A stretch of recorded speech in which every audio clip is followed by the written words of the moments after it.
always is the great way to make everybody happy. Mark Miller, how are you today? I'm fantastic. Thank you. Good. Where you look like you're home officing it. I am today. Usually we're in the office, but our air conditioning is out and it's 87 degrees outside. So it's a bad time to be downtown.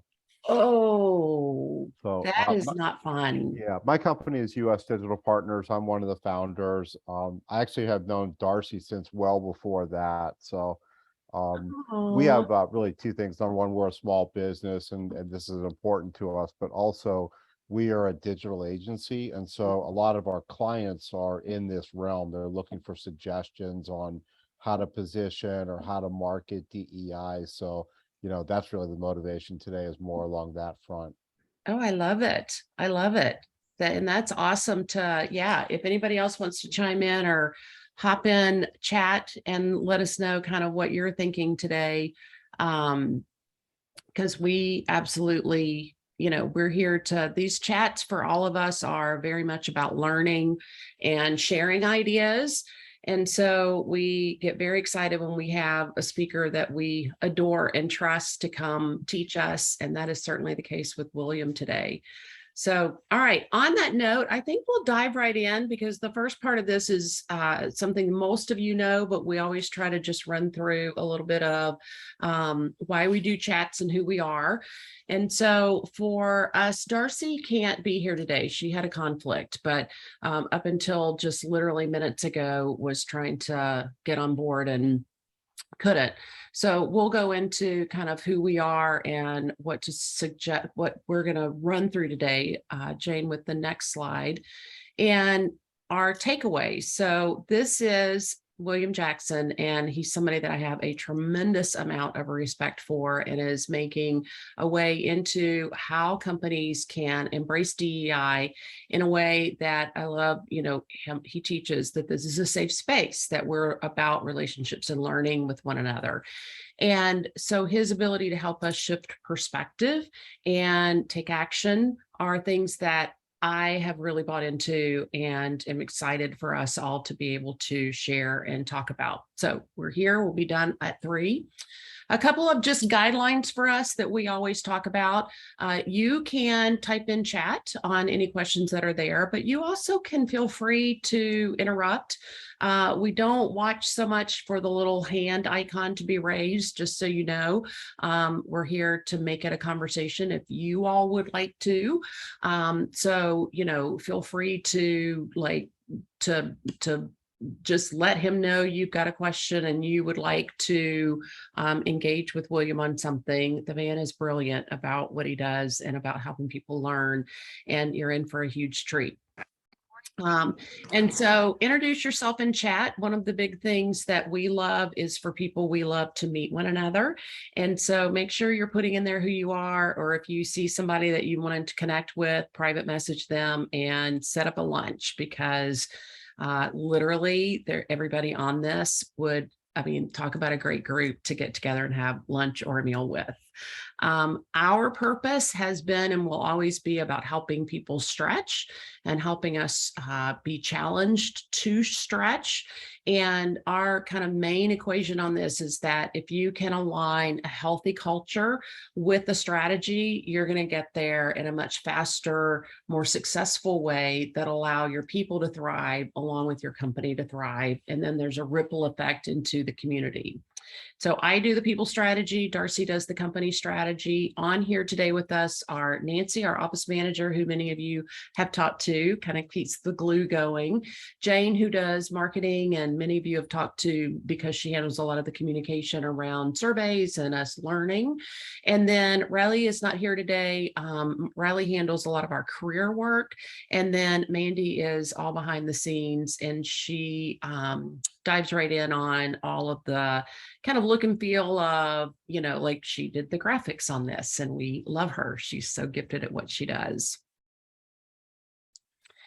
Again, we run through this just because we want to mirror what we try to get companies to do, which is constantly putting out there, who are you?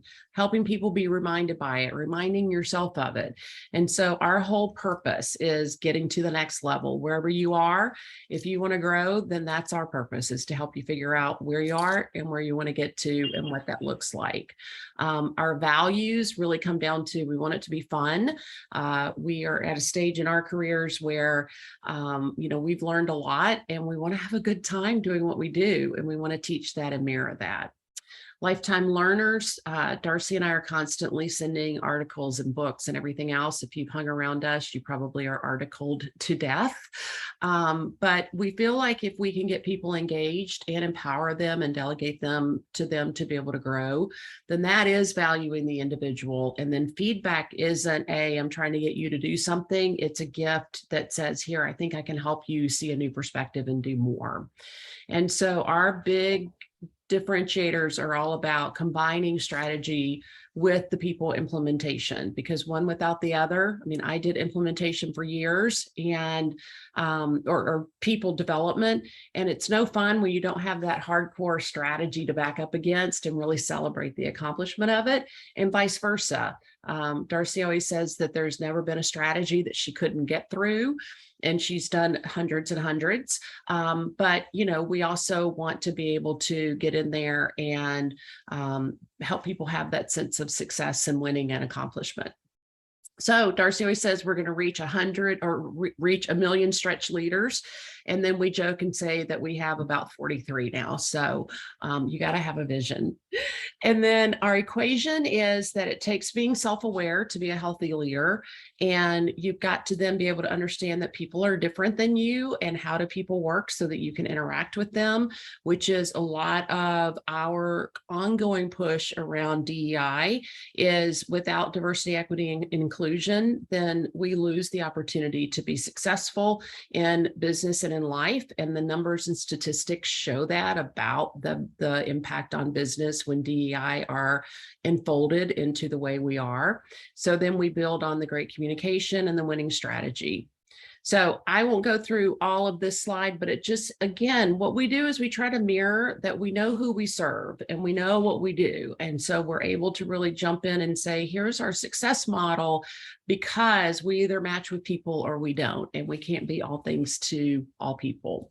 So that's a bit about us on kind of who we serve. And then Jane, on the next slide really is, why we do the culture and strategy. And, as you read through this, it's no surprise that people work for people, and leaders, the pace of the leader, pace of the team. Feedback is no more once a year. It's about ongoing feedback, because we want to be in constant communication. People with a plan succeed. And then the shock to everybody is always when we say leaders need to be spending 20% of their time on strategy. And if you think about that, that's a day a week if you're working a 5-day week. And people are like, I can never do that. And we're like, yeah, you can. You got to learn it, or you'll constantly just be working to mix something up and not looking up and looking around at what can be done. And so when you got the healthy leaders working on the winning strategies and producing intentional high performance teams, then that's when we see this wheel just begin to spin around and get traction and be able to move forward and get done what you want to do. All right, so now I get to introduce William Jackson.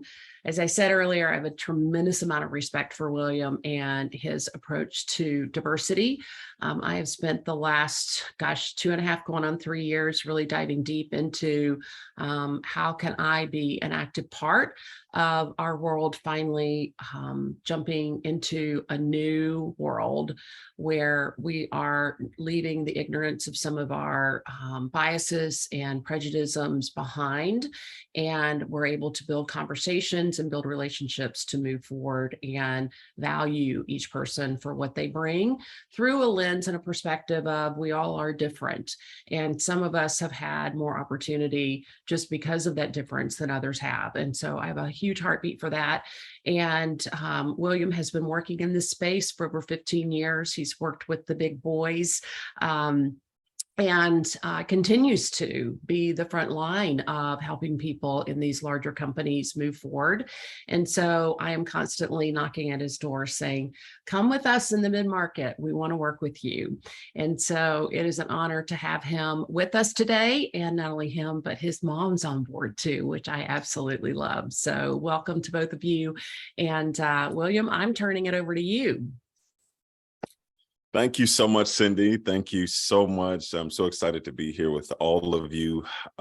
Cindy and Darcy are some of my most favorite people in the entire world. And just over our process of working together, growing companies together, it's just amazing when you're around people who have the passion, not just for the work, but for the people. So I'm excited to talk to you today about what most people consider a sensitive topic or subject. Diversity, equity, and inclusion can oftentimes be one of those cringe-worthy topics. You mentioned DE&I, everybody gets tense because, oh my God, you're about to come in here and tell me what I'm doing wrong, tell me how I'm not a good person, tell me how my company is not doing what it needs to do, and that's not why we are here. Next slide.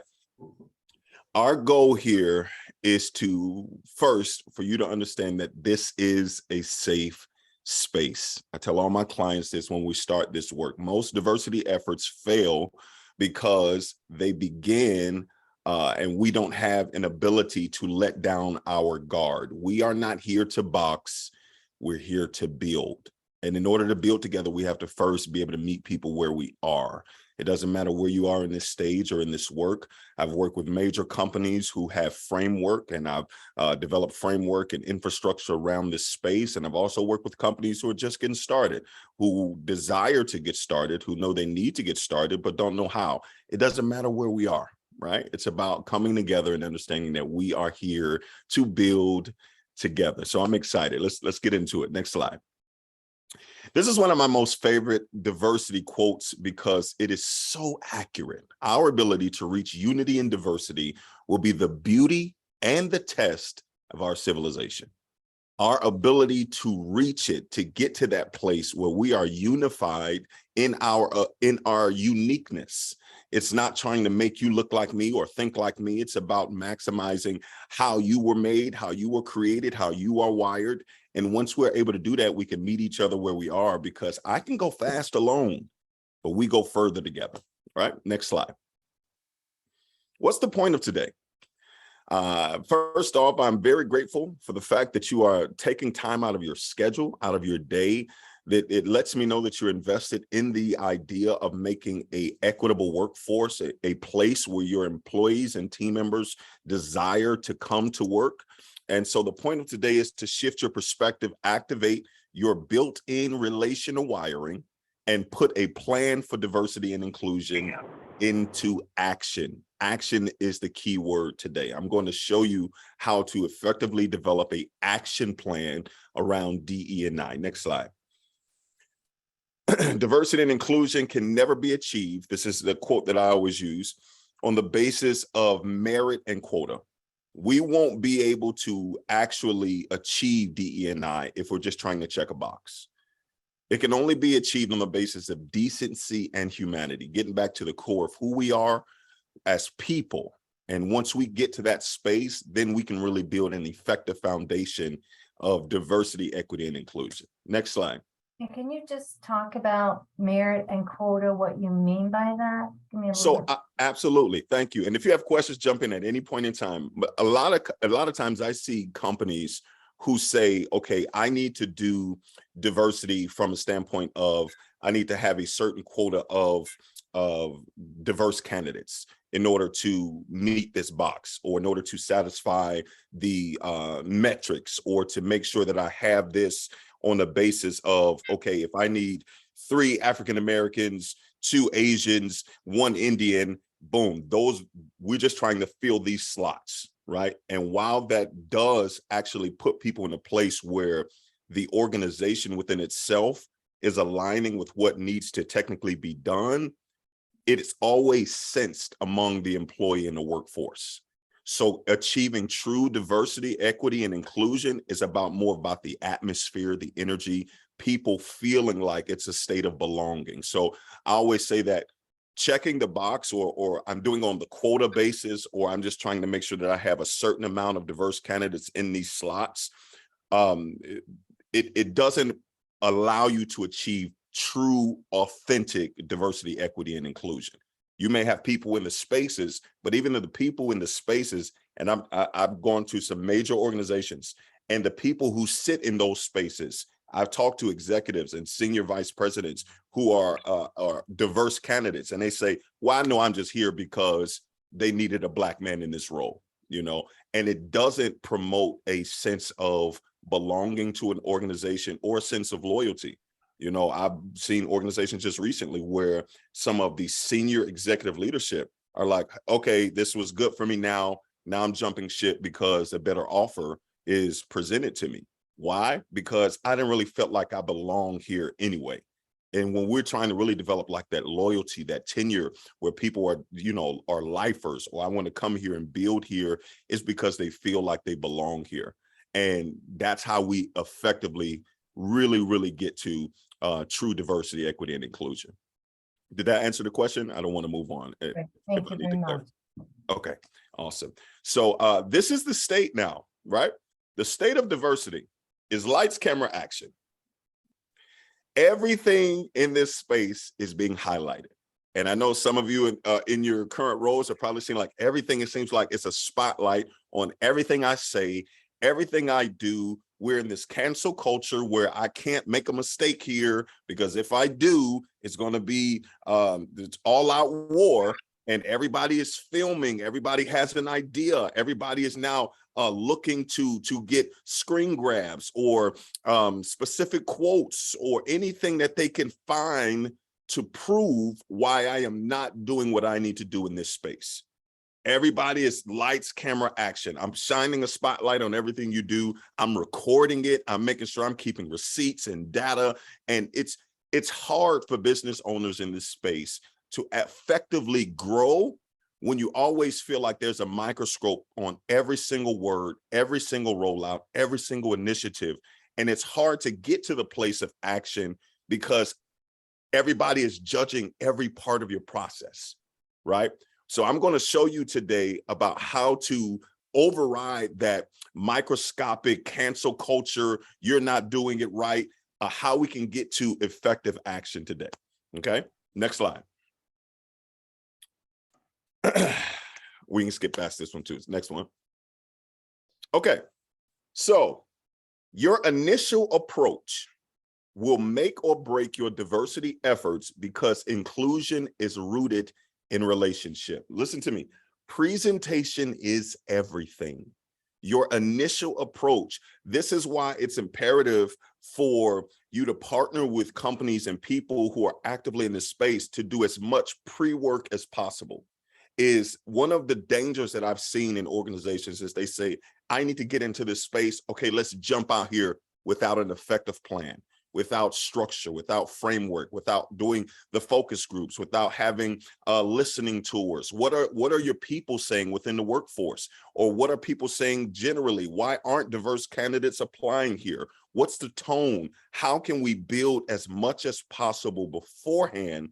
Because in order to create an inclusive work environment, I have to make sure that my relationship tactics are in place. I'm pretty sure that a lot of us have experienced relationships or people who you try to connect with, and they come in a little too hot, a little too aggressive.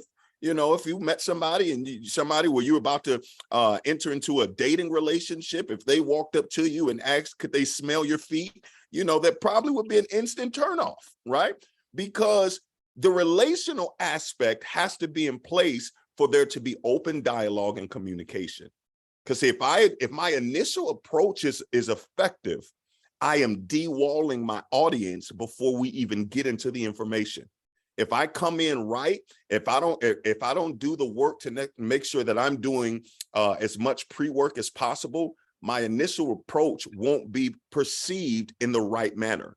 And a lot of times we suffer from workforces who are, the knee-jerk reaction is rebellion or pushback. Why? Because they didn't feel that the approach was one that was genuine, one that was had some effort behind it. one that had action that was actually tied to the initiatives, and the approach, your initial approach will make or break your efforts. I say this, I use what I call the airplane method. If you have children, if you have babies or have had babies, you know, sometimes you've probably gotten to the space where you were trying to feed your child something, maybe some peas. And if you feed it to them and they don't like it, what do? They spit it out. Now, if you take that same scoop of peas and you turn that spoon into an airplane and you start doing loop-de-loops and you spin it in and twirling it, now, because of the presentation, it becomes appealing to me. Now, the thing that I thought that I didn't want, now I'm clamoring for because of how you're presenting it. So your initial approach will make or break your diversity efforts. So you have to make sure that we're doing as much pre-work as possible. Now, some may say, well, what is the pre-work? What do I need to do? Each company and organization has its own individual culture. So there are certain things that are high level that can be applied, but when you're developing an action plan, you really need to connect with somebody who can get in to learn your culture, learn how you're building, learn what you're building towards, so it can be specifically crafted for what you're trying to do.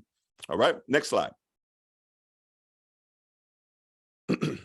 Your commitment to diversity and inclusion will be challenged. Let's stop there. This is one of those spaces where it doesn't matter where you start. It is going to be challenged. Whenever you're dealing with people who have trauma or people who are sensitive in a space, whenever you're trying to convey something, it is always going to be challenged. But your commitment is going to be challenged by your ability to remain dedicated to the process. This sometimes gets very difficult because if you're trying to do something in your heart of hearts, you really want to make a change in this space and you want to do something that has value and adds value and creates an equitable workforce, and it's in your heart to do it right, but you may not get it right on the initial onset. And people in your company or your organization, they push back. The tendency is to say, okay, you know what, let me take my hands off of it. I don't need to do this. Let me just refrain from actually going here because I don't know how.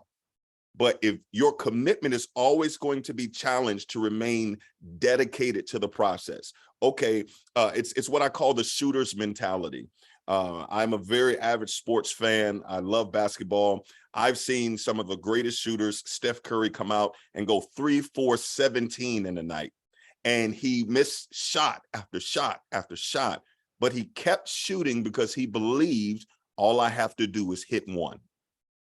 And the shooter's mentality is being able to quickly move on from a miss to commit fully to the next shot because I believe I'm going to make it. But sometimes organizationally, we will miss a shot and then that miss will cripple us from ever taking another shot, right? So you got to have commitment to be dedicated to the process. Even if I didn't get it right, even if I didn't say it right, I know what was in my heart. I know what I believe. I know what I stand on. That's one of the things I love even about Cindy is she's saying, I don't know the space, but I know I want to do something in the space. I had a situation that was devastating to me and it almost crippled me in that space, but I believe so much in the work that I'm willing to do whatever it takes. I'm dedicated to the process. Next slide.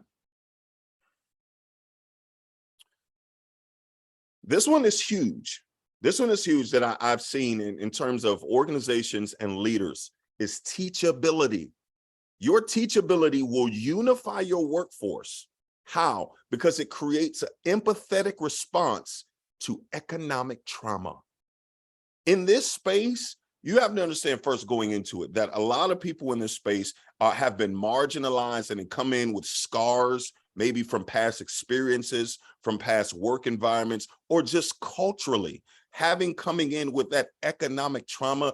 Your ability to be teachable, because sometimes this is what companies do and you lose people, is because we develop a plan from up here to say, okay, I need to do a diversity, equity, and inclusion plan. Let me make it up here.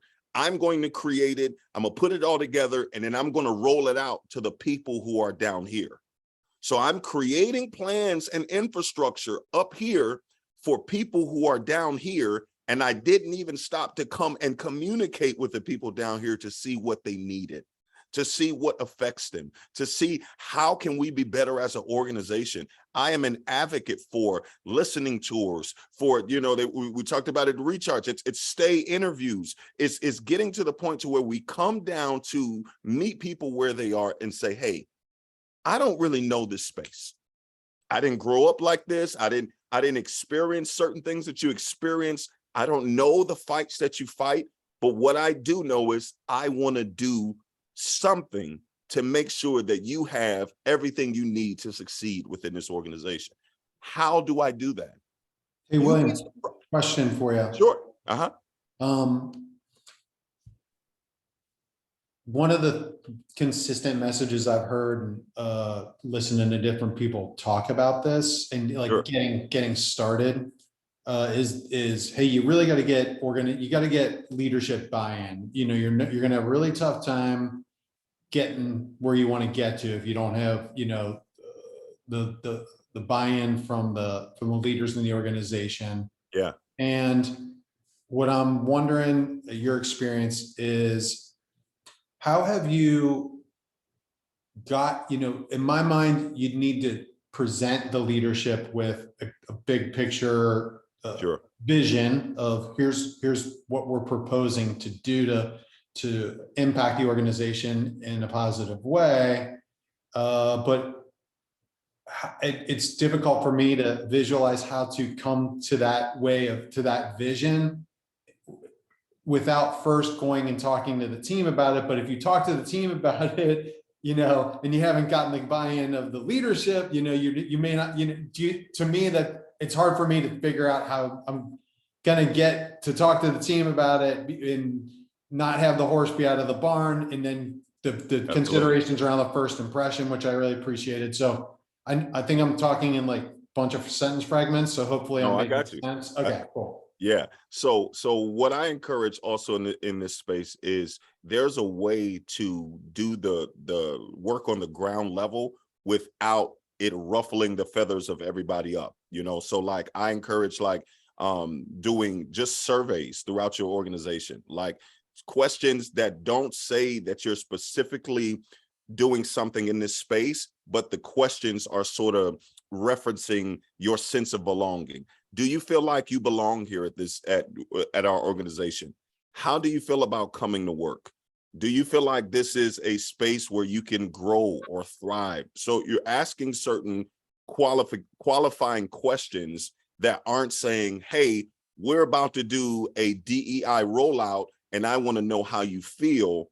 You know, so it's almost like to use your horse analogy, you're leading the horse, but you're not in full gallop. You know, I just need to get a little bit from you, the information, so then I could take this information, digest it in a way that I could present it to the leadership team to say, hey, our people don't like working here, or our people aren't like excited about being in this organization. And I can strategically show you how you are losing money based on the energy and atmosphere of your organization. I can show you how people's productivity level is lessened by 47% just by how they feel about workforce. So then it's about, hey, I did this work, they don't like working here, or they feel like this is an equitable workforce, and this is losing us this amount of money because of how they feel.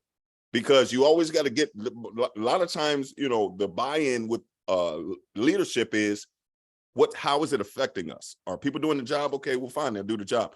But if we're losing money and it's affecting our bottom line and it's affecting our ability to grow as a company, if we're growing with toxicity within our foundation, then it's like, okay, well, maybe we need to do some of that, right? We need to, if you can show me that I'm losing money because, you know, executive leadership is very bottom line. Okay, how is it benefiting my bottom line? Is it hurting us? Okay, you're bringing me a problem. You know, I don't want to just hear about feelings. Is it hurting us? Yes, this atmosphere and energy is reducing our productivity level, and we're missing deadlines, and we can't achieve more because of how people feel. So that's sort of normally the structure that I sort of go with. You want to be incognito within your approach, but also being very strategic. Like you say, hey, we're just going to do an organization, just a strategy session. We'll start pulling some people in for focus groups, and you're asking a bunch of questions, right, that have to do with productivity, with your organization, but then you're filtering in some of those belonging questions, right? So it's not 100% DEI, but your goal is to extract. You may have 20 questions, but your goal is to extract the information off of these 5 specifically that I'm asking. Does that answer the question? Did that help some? Yeah, that was helpful. Thanks. Okay. Yeah. So it's because I know that fight of trying to get the leadership team in on it, because then they'll be like, okay, well, this isn't really affecting us.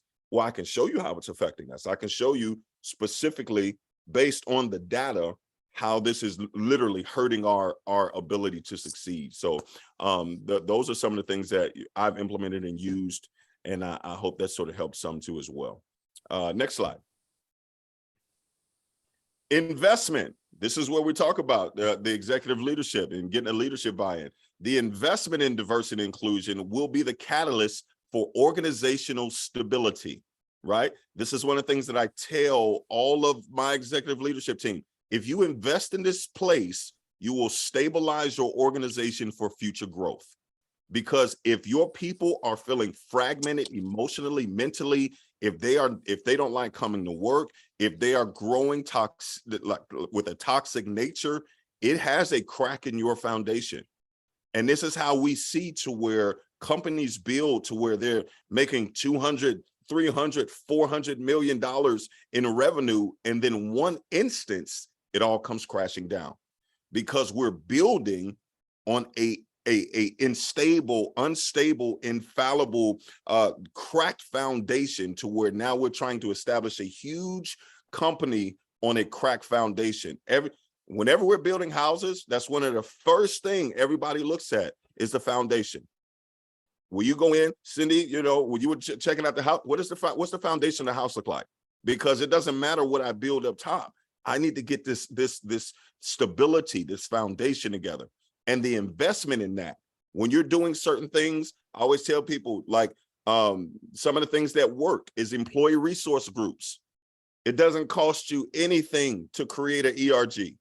Is you get some people who are in some spaces who have like minds, who have like situations, like upbringings, and you say, hey, you know what? We want to organize some groups where you have a safe space to sort of grow and connect and build together. Employee resource groups work extremely well. If you don't have those in your organization, I challenge you to start just thinking about some ideas of how to put those together. And then we help organizations do that too, because a lot of it's in the naming, it's in the structuring, it's having certain initiatives that people can sort of invest in. So employee resource groups work really well. Leadership development programs. Do you have a specific leadership development program for diverse candidates?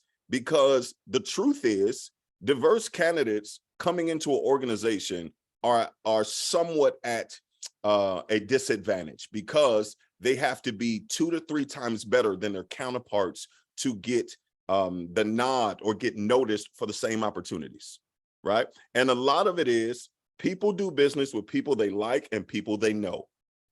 And if I know you, I like you, I have what's called an affinity bias. Because I look like you, you look like me, I know that you understand me, I know that you get it. If I have certain different unconscious bias within me, then, and I have an affinity bias based on doing business with the people that I like for me, for instance, I'm 6'5", right? When I see someone who is tall, I automatically feel like I connect with them. I'm like, oh, you get it. You know what it's like to buy shoes. You know how hard it is to get clothes. You get it. You get it. So what I want to do, I instantly am drawn to you. I'm high-fiving people who are tall. I don't know you, but listen, there's an affinity there, right? And we naturally, and this is the thing, if you have a brain, you have a bias. Everybody has a bias. So it's about putting that into the spectrum of how can I get effective in this space and how can I do some really great things to overcome that? So investment is the next one. Next slide. Outlook. This is the one thing that I tell people all the time. How you genuinely feel within your heart about diversity and inclusion will trickle down into your organization. You do not reproduce what you want. You reproduce who you are. In every organization, everything is, the tone is set by the leader, by the people who they work for. It's about changing the outlook. It will either drive or diminish your workplace desirability metrics because people can feel it. People know when it's genuine. People know when, and here's the thing. I tell people, companies all the time, if you really don't want to do the space, but you feel like you need to do the space, then bring somebody in who's passionate about the space. There are companies that brought me in just to be the front face of it. Hey, I want to do DEI. I know I need to, but honestly, I really don't feel the need to, or I don't feel like personally that it's something I need to sort of invest in, but I know I need to. You come in, you be the guy, you do the whole rollout, you be the face. So that way, everything that happens, people are looking to you and not to me. And then if it doesn't go right, if it's not perceived well, or people have an issue with it, then hey, I'm the fall guy. But your outlook will push it. It would either diminish it or drive it. Next slide. This is the last one. Your ability to name unjust behavior will both publicly will both establish credibility and deter organizational maltreatment. Putting a name on unjust behavior, putting a name on segregation, putting a name on treating people right, being able to say, hey, you know what? We don't tolerate that here. We don't tolerate people being treated this way. We don't tolerate racism. We don't tolerate microaggressions. We don't tolerate this. Putting a name to this to say, we don't do this here, it establishes your credibility because people then feel like you got my back. And if you got my back, then I'm willing to come to work and work harder. But a lot of times that what happens in this DEI space, it gets swept under the rug. Someone, even in terms of sexual harassment, from, because we think diversity, equity, inclusion, we only normally think race, right? But in terms of men and women, where there's certain microaggressions, where I've seen where the executives made certain comments about female employees and their bodies, or made sexual innuendos, and people sort of slide that under and say, oh, well, that's just how he is. No, that's sexism. That's sexual harassment. Putting a name on it will then make your employees say, okay, you know what? This is a credible organization because they don't stand for certain things. So this is your ability to put a name on it. It deters organizational maltreatment. Next slide. And with all of these things, this is how we create an action plan. Your approach, your commitment, your teachability, your investment, your outlook, and your ability to name unjust behavior in your organization.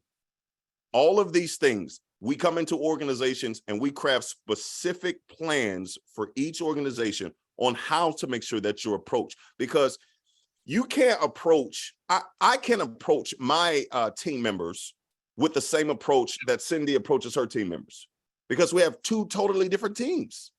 I can't say, okay, you know what, that's a cookie cutter space. Let me take that, let me put this here. No, I need to figure out how this works over here. What's the process behind it?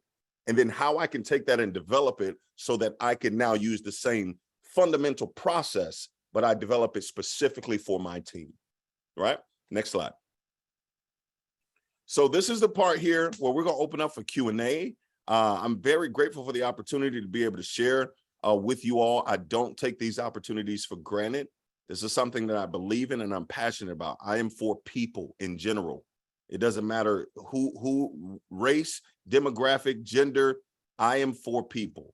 And we here at Iconic Industries Incorporated are passionate about building people and organizations. So we're just going to take this time and I just want to open up and chat and see what questions, thoughts, what are some of the things that you all are facing in this space? I would love to hear some of that.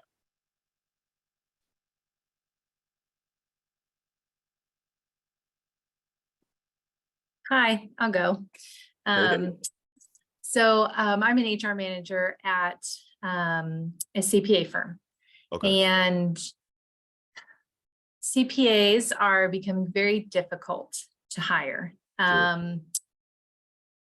And so a lot of times we're just grabbing people as they're saying we're interested, Mhm. and it's created a very one race, one gender centered focus, Sure. which is a little disheartening, especially in this world or in this kind of market where Mhm. it's very employee centered. So I don't know really what else we can do. I know that we've been trying to get more involved in colleges and things like that to really help out. But I just kind of wanted to pick your brain on some maybe other things that we can do to try to really increase that diversity or attracting people to our firm. Sure. So strategic partnerships work really well in recruitment, because what happens is that and here's the truth. You Everybody has the right to run their company and build how they desire to build. Jumping in this space and now saying, okay, how do I increase these numbers? Because I'm really only working with who's saying that they're interested. So this is when we do strategic partnerships in recruitment. So if we're going to colleges, then I have had people in organizations to reach out either to another organization or bring someone or hire someone contracted specifically for, hey, we're about to go do some recruitment. Can I hire and this is just strategy, can I hire an African-American to come with me with my team? Because people, they go and where they see people that relate to them.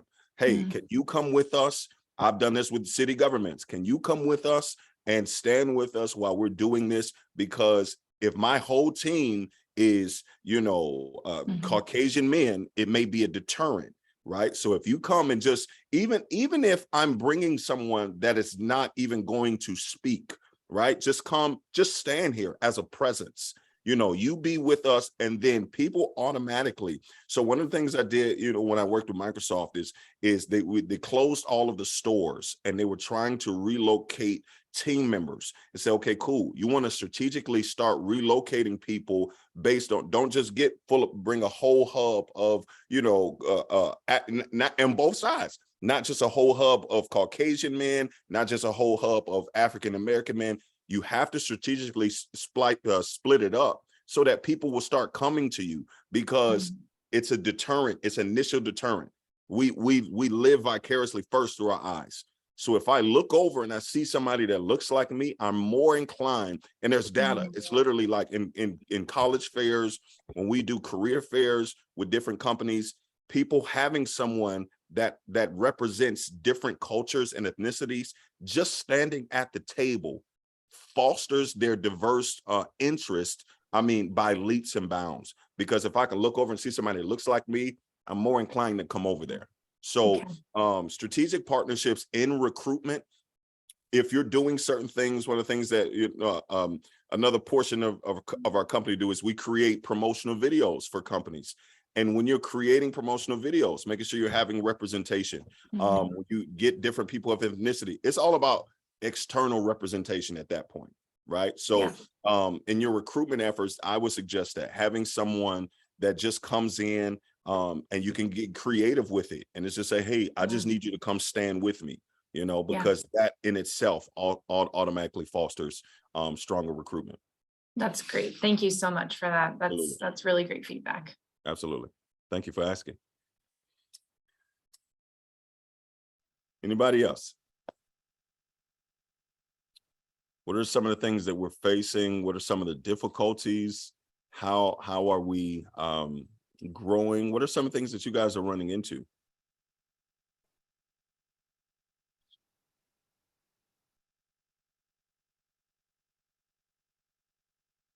Okay, so I did a good job. Are we good?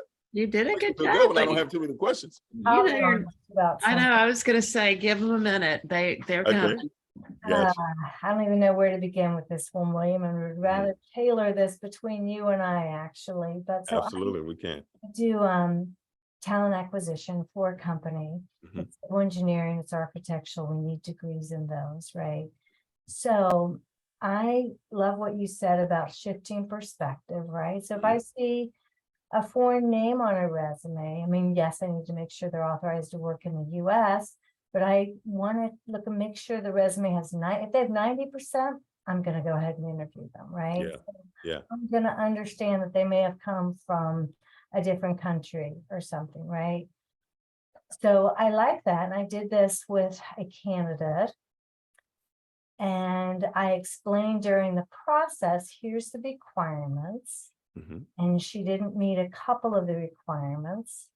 And then the next thing I know is and so I declined her. Mhm. She was a little belligerent on the phone about the dates. There was no dates on her resume. So as Yeah. I drilled down about that, she became very upset and said, well, I don't want you to discriminate against my age. Mm. And I basically revealed my age. I was much older than her as an example that we don't discriminate against age. Yeah. So, and this was also a diverse candidate. So when I sent the email declining the candidate, because I did show the resume to the hiring managers, etc. Mhm. I then got back an email on Friday afternoon at 4 that listed she wanted an answer to 8 questions. And I'd been around the block enough to know she was setting me up for a lawsuit. Absolutely.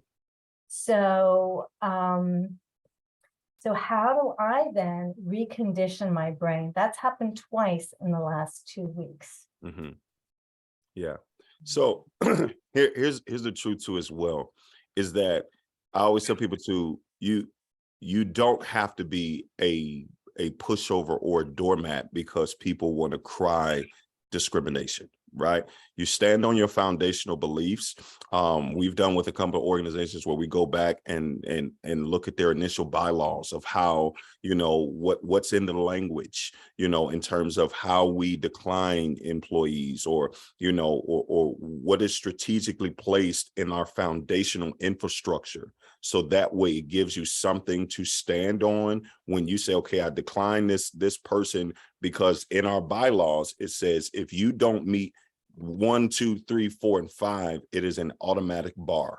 Right. So standing on going back and identifying what's in your initial paperwork, how your company is set up. At the same time, I tell people all the time too as well, if you feel uncomfortable about a situation or an interview when you are connecting with people, please hit a record button, pull out something and record the interaction, right? Like making sure that you are covering your tracks.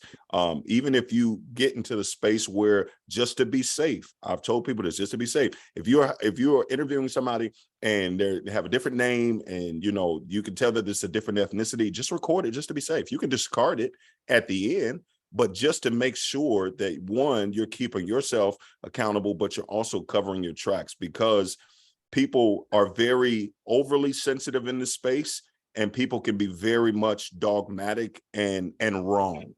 And when you're dealing with emotions, emotions are very finicky, and very finicky, and they will literally drive people to have these outbursts, and you're completely wrong, but you're trying to find a loophole to justify your behavior. I'll give you an example really quickly. I counseled someone who's in talent acquisition, and they were trying to figure out how they could go about terminating this employee who had been late 19 times. They were caught like watching Netflix and YouTube, on their computers and all that, but they hadn't done any of the steps in their termination process. Right. So they hadn't had the initial interview. They hadn't did a written warning. They didn't do a verbal. So they're trying to figure out, the behavior is right? How can we necessarily say, okay, cool. You have to do something that necessarily covers your tracks. Pull the data. Do you see pull the timesheets, pull everything, having an initial interview, and you can streamline the process, go really quickly. But at the same time, you have to have documentation, because if you ever in this space, unfortunately, if you get into a he said, she said, the leverage is going to lean towards the people who feel victimized because of the space, right? So I always tell people, look, record your interactions, check out what does your infrastructure say, what's the bylaws. We even talked about this. I've talked about this with churches. who say, okay, we don't do certain things. Do you have any bylaws? Because if you just say no, and then people start seeing a trend, and oh, this is a hate crime, because that's the time that we're living in. So you just have to be super strategic. And if you know that you didn't do anything wrong, you can't allow other people's emotional output to start weighing heavy on you. What you did was right. The even mere fact that you went out of your way to make sure that you interviewed this candidate, you can't allow people's sensitivity in this space to try to make it seem like it weighs down. Now, last thing I'll say is, after you've sent the decline letter and people start to try to interact with you afterwards, limit all communication. I did. I mean, I Because- thought legal counsel and just was Yes. basically our policy, although it wasn't written down, so you bring up a great point, is that we do not, once we pass on a candidate, we do not address these questions. Thank you for your interest and best of luck with your career. But when it happens twice in a row, Oh yeah. it gets, I've got to recondition myself and Yeah. fight for those who I want to fight for. I mean, one individual had 14 law cases out against various companies. So she's Wow. quite Yeah. track record. So anyway, I just needed to bring that up. But Yeah, no, absolutely. And I'd love to talk more offline too, but that's real key. Policy, infrastructure, make sure that everything, I always suggest do over policy, like write as much down as you can. Like even if you think that it's going to be something in the future, just continuously update the policies, because then they're going to say, okay, where's that written? Is that written down? Or are you just making this a specific case for me? So, but yeah, I love talking more about it offline too as well. Awesome. All right, we've got time for one more question. Anybody else got something they want to learn?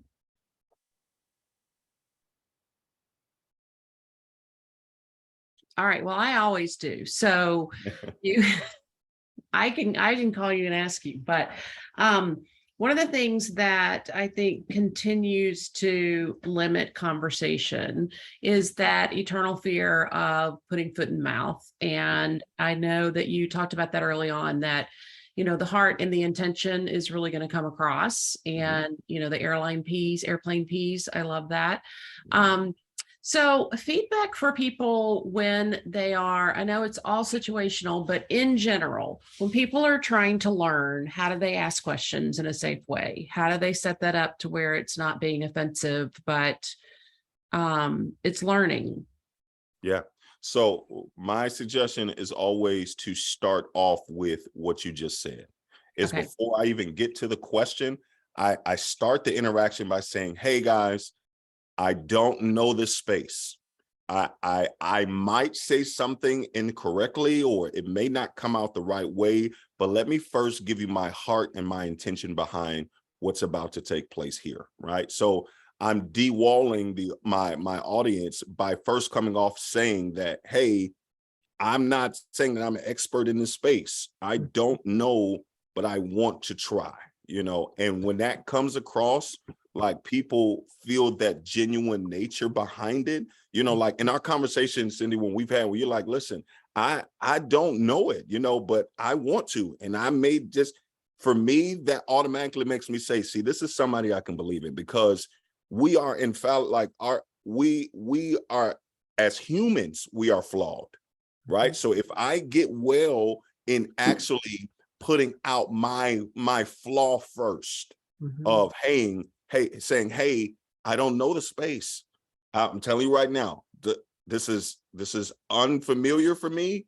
This is uncharted territory, but I am committed to navigating these seas. Right now, this journey may get rocky. We may hit a wave or two, but I'm telling you now, is I want to get out here and let's set sail together. Right. And when you do that initially, when something happens that may not come across the right way, people automatically have given you grace in the back of their mind to say, okay, but she already told me. I mean, she's been open and honest to say, I could feel her heart. I can feel that comes across first. Okay. So Super helpful. And then the other one is, kind of like with Cindy, like I learned so much from my diversity group, just being able to say, can I ask another question? So I got one more for you. Do you mind Yeah. another one? No, absolutely.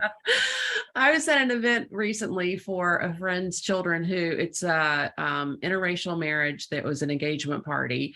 Yeah. And I was standing talking to one of the like sisters-in-law kind of thing, and she had purple hair, and she was really good friends with like the cousin of the other couple. So it was a Black woman and a white woman with purple hair.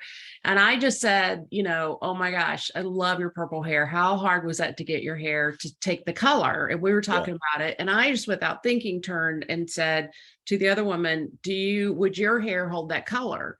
Yeah. And I didn't think a thing of it. And then I'm driving home and I'm like, oh, there's that thing out there about women, Black women and their hair, you know, like Yeah. Oprah used to Yep. say, don't talk about women and their hair. And I Yeah. was like, okay, how do I learn? Like, I don't know her well enough to call her up and go, did I put my foot in my mouth? And I haven't had a diversity group meeting since then. And I'm like, would it have been okay to just say, I mean, I don't even know what I would have said, but now I'm, you know, in my head, I'm like, I want to learn. How do I learn this stuff? So I always tell people too, is to try to steer away from comparison questions, right? Okay. Like asking the question, like asking each interaction, making it a blank canvas, right? So Okay. if I'm going to ask the question to this person, right, I'm not going to ask it to this person in comparison to this person, right? So if I ask this, hey, you know, how long did it take you to, you know, you get for your hair to take the color? And they say, oh, okay, it takes this X, Y, Z. It's like, oh, okay, cool. And then if I turn here and I'm say, you know, have you ever colored your hair? You know, how long would it take? How long did it take you? Like, did you, you know, so it makes it its own separate interaction. Okay. Right? Okay. So Got it. that way we get out of the aspect of saying, in comparison to this hair, would your hair do this? Got right. it. So Got it. it's making it its own individual, own separate thing. yeah. I So love that. yeah. So that way Okay. people don't feel like, okay, well, are you saying that because of like her hair and my hair? Does it like now it's Yeah. its own thing. So and Yeah. that takes, you know, be intentional, you know, Yeah, just about yeah. the actual, yeah. It does. Cause I mean, I really in the moment, it wasn't until I was driving home that I was like, oh, am I ever gonna like, was that, what do I, you know, like, and Yeah. I just got to keep learning. I just got to keep asking questions. So And it's that same thing. It's the shooter's mentality. I always tell people, like I said, it's the basis of decency, humanity. Falling back on, you have to always reaffirm who you are to you, right? Is, you know, your heart, right? You know, it was nothing malicious. You know, there was nothing intentional being done. So now you can take a learning or opportunity and say, oh, okay, I probably could have did that, but then move on from it. Because if you stay there too long, you'll start beating yourself up. Oh, I shouldn't have said this. Oh, maybe I did this wrong. Or this is, and then now it limits us from it creates that fear from even engaging the next time, right? So now it's because I'm so scared, I'm gonna put my foot in my mouth. Right. Now it's just, I don't say anything. You know what I mean? So it's just about, hey, I probably could have did that, you know, better, or, you know, I do that all the time, like in aspects of, you know, just in business or something, because I'm always I'm in the mirror, like, how could I have been better? What could I have done more? And I probably could have done this, but then I quickly move on from that because I know what my heart was attached to it. Yeah. You know what I'm saying? So that is super. Yeah. I appreciate that so much, so much. Okay, well, I think we are, right at time. And you guys, you know, reach out if you've got questions for William. I'm glad to connect you guys. Hopefully y'all got his QC code. As y'all can see, I just think the world of him, and he does create safe places to learn. And I hope we're all on this journey together, because we're going to make an impact. Dang it, we're doing this thing. So thank you, William. Thank you so much. Thank you, Mama Jackson. Take care, everybody. Have a good one now. Everyone, thanks, William. You were great. Bye-bye now.